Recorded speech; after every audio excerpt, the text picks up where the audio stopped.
ABP news पर बड़ी बहस जारी है कि क्या राहुल गांधी अपने भाषण में पास हुए। उपाध्यक्ष बनने के बाद राहुल गांधी ने आज अपना पहला भाषण दिया। राहुल ने कांग्रेस सरकार की खूबियों का बखान किया और खामियां भी गिनाई। हम बड़ी बहस इसी मुद्दे पर कर रहे हैं कि क्या राहुल गांधी पास हुए, लेकिन सबसे पहले राहुल गांधी के भाषण की सबसे खास बात आपको सुनवाते हैं। आपको तस्वीरें दिखा रहे हैं हम, दिल्ली पहुंचने की तस्वीरें। राहुल गांधी ने जयपुर में आज उपाध्यक्ष बनने के बाद पहला भाषण दिया और अब ये तस्वीरें आप देख रहे हैं।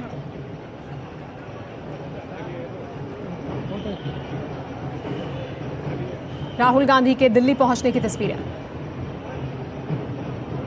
चिंतन शिविर जयपुर में चल रहा था, जयपुर से दिल्ली पहुंचे और वहां पर भी किस तरह से स्वागत किया गया। कार्यकर्ता कांग्रेस के मौजूद थे स्वागत करने के लिए। राहुल गांधी ने आज उपाध्यक्ष बनने के बाद जो पहला भाषण दिया उसमें वो काफी भावुक दिखे।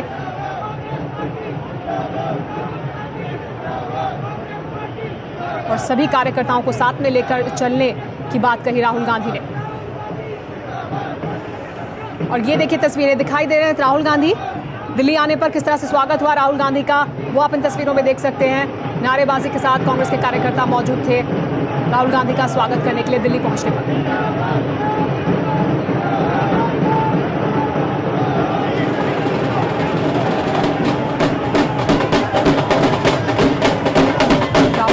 गाड़ी से बाहर निकल कर लोगों का अभिवादन स्वीकार कर रहे थे, कांग्रेस कार्यकर्ताओं का अभिवादन स्वीकार कर रहे थे। ये देखिए इन तस्वीरों में आप देख सकते हैं राहुल गांधी को।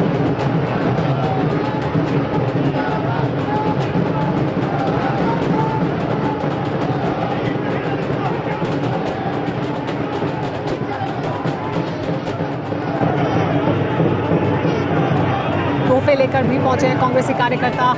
जयपुर में चल रहा था चिंतन शिविर, तो दिल्ली पहुंचने पर किस तरह का स्वागत हुआ राहुल गांधी का, वो आप इन तस्वीरों में देख सकते हैं। राहुल गांधी भी गाड़ी से बाहर निकल आए अभिवादन स्वीकार करने के लिए। कांग्रेसी कार्यकर्ता जो मौजूद थे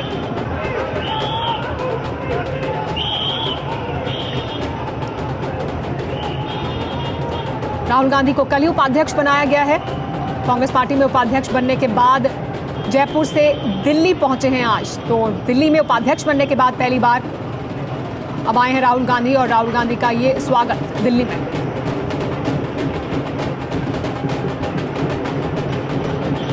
उपाध्यक्ष बनने के बाद राहुल गांधी का जो पहला भाषण था उस पर भी सबकी नजर लगी हुई थी। राहुल गांधी ने जो भाषण दिया वो काफी भावुक हुए उस भाषण के दौरान। पार्टी के बारे में भी लेकिन बात की, खामियों के बारे में भी बात की और कामयाबियों के बारे में भी बात की। हमारे साथ सभी मेहमान भी बने हुए हैं और उनके साथ हम इसी मुद्दे पर चर्चा कर रहे हैं। रशीद, आपसे जानना चाहेंगे, ये हुआ है भव्य स्वागत, अब दिल्ली पहुंचे हैं उपाध्यक्ष बनने के बाद, लेकिन उपाध्यक्ष बनने के बाद जो भाषण दिया उसमें आपके मुताबिक पास हुए राहुल गांधी? देखिए वो भाषण जो राहुल गांधी का था वो काफी कामयाब भाषण था, क्योंकि भाषण देखिए आजकल राजनीति में बहुत दिए जाते हैं, लेकिन एक ऐसा भाषण जो दिल को छुए, जो विरोधियों को भी सराहनीय लगे। ये देखिए इस तरह से जैसे अटल बिहारी वाजपेयी वो भाषण बहुत अच्छा देते थे जब उनकी एक्टिव पॉलिटिकल लाइफ में थे, और बहुत बार ऐसा होता था कि उनके जो कांग्रेस जन और दूसरे लोग भी उनके भाषण की तारीफ करते थे, क्यों उनका वाजपेयी जी से जो था राजनीतिक विरोध था, लेकिन क्योंकि उसका कंटेंट बहुत अच्छा होता था और जो वाजपेयी जी जो बातें भी कहते थे वो हल्के तरीके से शालीन ढंग से कहते थे। आज राहुल गांधी का भाषण उनका एक अहम पड़ाव है, क्योंकि वो कांग्रेस में देखिए राजनीतिक जीवन में कई पड़ाव होते हैं। आज उन्होंने अपने आप को एक कांग्रेस लीडर के रूप में एक एस्टैब्लिश कर लिया है, और जिसके ऊपर बहुत सारे प्रश्न चिन्ह लगे थे, लोग उनका सम्मान करते थे, लेकिन आज उनकी कांग्रेस जन दिल से इज्जत कर रहे हैं। और जो अब ये तस्वीरें दिखा रही हैं, जिस तरीके का उनका स्वागत हो रहा है, ये जो राजीव गांधी को 1985 में और उससे पहले जब जनरल सेक्रेटरी मिले थे उसकी याद दिलाता है। राजीव गांधी सुरक्षा घेरा तोड़ करके लोगों से जाके मिल रहे थे, लेकिन आज सुरक्षा के मापदंड दूसरे हैं, इसलिए राहुल गांधी अलग थलग है, लेकिन जो कांग्रेस जनों में उनकी काफी जगह बन गई है। जी हाँ, और शहनवाज हुसैन साहब, जैसे रशीद किदवई कह रहे हैं कि ये एक अहम पड़ाव है राहुल गांधी के लिए उनके राजनीतिक करियर में, तो ये अहम पड़ाव और इस पर जो उन्हें सफलता मिली है, क्या वो बीजेपी के लिए मुश्किल होगा? नहीं, रशीद साहब ने कहा कि कांग्रेसियों ने उनको स्वीकार कर लिया उपाध्यक्ष बनने के बाद, और ठीक है, कांग्रेसी स्वीकार नहीं करेंगे तो वो उनके पार्टी के उपाध्यक्ष बने हैं तो दूसरे थोड़ी स्वीकार करेंगे। ये तो उनकी पार्टी का मामला है। वो पहले महासचिव थे, उपाध्यक्ष बने, उसके बाद आए तो कांग्रेस के लोग उसको स्वागत करेंगे ही, और हमें पता है कि एयरपोर्ट पे उनके कार्यकर्ता गए होंगे, उनका स्वागत किया होगा। वो अपनी अपनी पार्टी में जिस पार्टी का नेता कोई पद प्राप्त करता है तो उसके कार्यकर्ता वहाँ पर जाते हैं। लेकिन जहाँ तक सवाल है उनके स्पीच के बारे में जो कहा, अब अटल जी की स्पीच, मधुलिमय की स्पीच और चटर्जी साहब की स्पीच, ये सब स्पीच ऐसी है जिस स्पीच को सुना जाता था जी। अब उस कैटेगरी में अगर रशीद किदवई साहब उसको अटल बिहारी वाजपेयी और उस तरह की स्पीच में डालना चाहते हैं तो इनका अपना आकलन हो सकता है।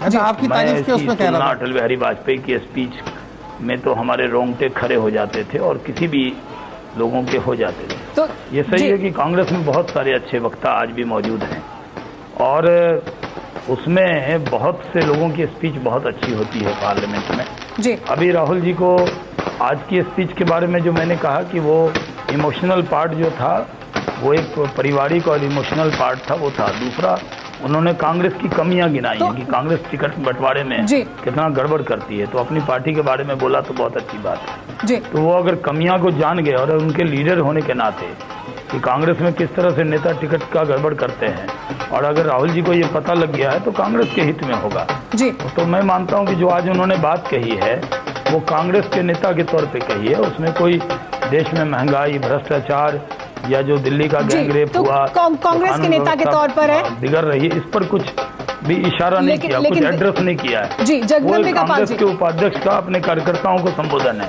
उसमें कोई अटल बिहारी वाजपेयी से उसकी तुलना सही नहीं। जगदम्बे कपाल जी, जो कांग्रेस के नेता कह रहे हैं कि अब देश की जनता भी जुड़ेगी राहुल गांधी से इस भाषण के बाद, वो शायद आप ज्यादा बढ़ा चढ़ा कर कह रहे हैं, शहनवाज हुसैन साहब का कहना है। अपनी पार्टी के कार्यकर्ताओं को संबोधित कर रहे थे, पार्टी की कमियां बताई, आपके लिए अच्छी बात है?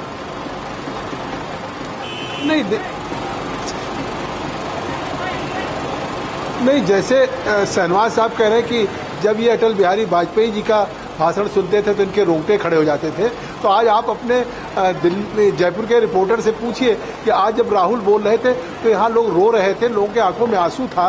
तो स्वाभाविक है कि कहीं ना कहीं आज जो राहुल की स्पीच है या राहुल ने जो आज संवाद स्थापित किया है वो कहीं ना कहीं लोगों के दिल को छुआ है और लोगों के साथ एक ऐसा एस्टेब्लिशमेंट कम्युनिकेशन का हुआ है कि वो बात जो निकली है वो दूर तक जाएगी। और ऐसा नहीं है, मतलब राहुल की आज की स्पीच पे जब उपाध्यक्ष कल बन गए हैं तो पूरे केवल कांग्रेस पार्टी की निगाहें नहीं लगी हुई थी। जैसा दिवांग ने कहा, मैं उससे बिल्कुल सहमत हूँ कि आज पहली बार किसी जिसको कमान मिली हो उन्होंने कांग्रेस पार्टी को पार्टी की तरह से नहीं बल्कि एक परिवार की तरह से। तो आपके मुताबिक जो बात निकली है वो दूर तक जाएगी, इस पर दिबांग प्रतिक्रिया भी देना चाहते हैं। दिबांग, जो बात निकली है वो दूर तक जाएगी, क्या जनता भी, देश की आम जनता भी जुड़ेगी? आंध्रा जाएगी बात क्या? जी हाँ, क्या ये देश की जनता जुड़ेगी? तमिलनाडु तक चली जाएगी? हाँ, मैं आ रहा हूँ शहनवाज जी, आंध्र तमिलनाडु ले चलूंगा आपको।